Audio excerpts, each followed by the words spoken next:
उस IgM hospital में हम लोग सिर्फ 27% महिलाओं को सुविधा दे पाते, 73% लोग मुंबई जाते हैं, बाहर जाते हैं।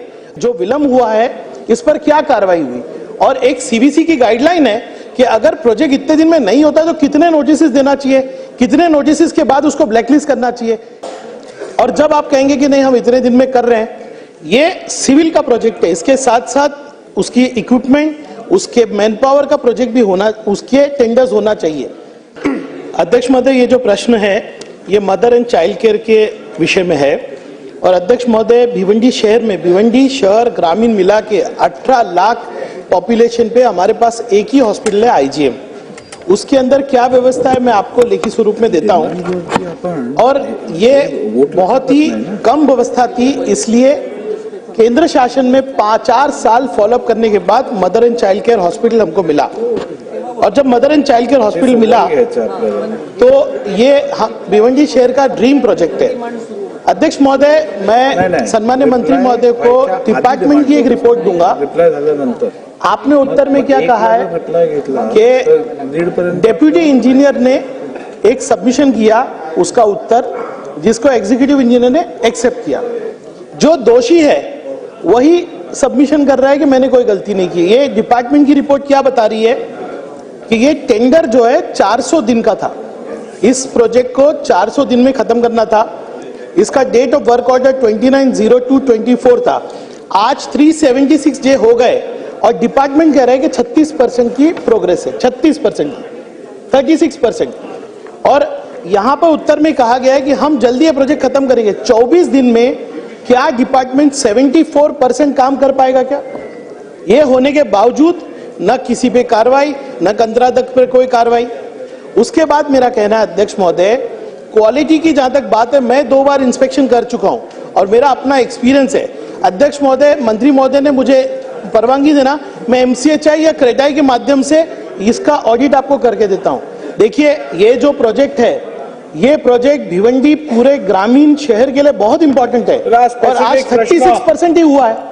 आप मुझे उत्तर देंगे क्या ये जो विलंब हुआ है इस पर क्या कार्रवाई हुई? और एक सीवीसी की गाइडलाइन है कि अगर प्रोजेक्ट इतने दिन में नहीं होता तो कितने नोटिस देना चाहिए, कितने नोटिस के बाद उसको ब्लैकलिस्ट करना चाहिए। कोई कार्रवाई नहीं होती और इस तरह का उत्तर दिया जाता है कि वहां पे डेप्यूटी इंजीनियर ने एक सबमिशन किया, एग्जीक्यूटिव इंजीनियर ने उसको एक्सेप्ट किया। अध्यक्ष महोदय, ये कैसे चलेगा? हेल्थ के प्रोजेक्ट, मेरे पास पूरा डेटा है।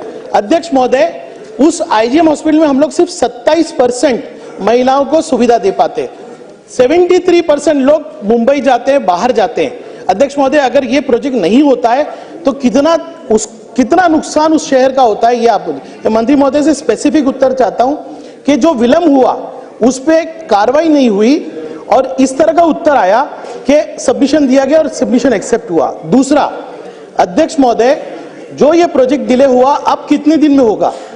और जब आप कहेंगे कि नहीं हम इतने दिन में कर रहे हैं, ये सिविल का प्रोजेक्ट है, इसके साथ साथ उसकी इक्विपमेंट, उसके मैन पावर का प्रोजेक्ट भी होना, उसके टेंडर्स होना चाहिए। अध्यक्ष महोदय, इस प्रश्न के माध्यम से मैं चाहता हूं कि मंत्री महोदय पूरा रोड मैप दे कि प्रोजेक्ट कब कंप्लीट होगा, कार्रवाई क्या होगी, उनको उत्तर देने दीजिए, प्रश्न भूल जाएंगे वो। चला अध्यक्ष महोदय, सन्मान्य सदस्यांनी आयजीएम भिवंडी मधल्या महत्वपूर्ण अशा पद्धतीच्या हॉस्पिटलच्या कामाबद्दलचा प्रश्न मांडलेला आहे आणि त्या प्रश्नामध्ये ज्या पद्धतीने त्यांनी अपेक्षा व्यक्त केली आहे त्या अपेक्षांच्या अनुषंगाने खरं तर जी काही कमिटी आम्ही नेमली होती त्या कमिटीबद्दल सुद्धा आपले आक्षेप आहेत। माझं असं म्हणणं आहे की आपल्या सूचनेप्रमाणे डेप्युटी डायरेक्टर आमचे आणि एससी आणि आपण अशा पद्धतीने जर काही एक फील्ड व्हिजिट केली आणि जे काही चुकीच्या गोष्टी असतील, जे योग्य असेल त्या पद्धतीच्या सूचना दिल्याप्रमाणे डिपार्टमेंटच्या वतीने आम्ही कारवाई करू। अपेक्षित आपल्याला जे आहे तेच डिपार्टमेंटला आहे की काम चांगलं आणि दर्जेदार व्हायला पाहिजे, त्याच्यामध्ये कुठेही उणीव असू नये। त्यामुळे सुधारणा करून आपण निश्चितपणाने 1 महिन्याच्या आत हा रिपोर्ट आणि त्या रिपोर्ट प्रमाणे कारवाई करू। एक आणि दुसरं की एका बाजूला हे इमारत पूर्ण होण्यासाठी थोडासा उशीर झालाय, आता नोव्हेंबर पर्यंतचा कालावधी डिपार्टमेंटने दिलाय। आपल्या एका भेटीनंतर एका बाजूला वेळेत पूर्ण करणं आणि त्याच्याबरोबर जी इक्विपमेंट्स आहेत त्याच्यासाठी सुद्धा आपण ऑर्डर देऊ, कारण शहरातलं मोठं हॉस्पिटल आहे, त्यामुळे सगळ्या स्टाफसाठीची पदमान्यता आणि दुसऱ्या बाजूला सगळी इन्स्ट्रुमेंट या सगळ्यांसहित अतिशय चांगल्या पद्धतीचं सुसज्ज हॉस्पिटल करून देण्याची जबाबदारी आपण घेऊ।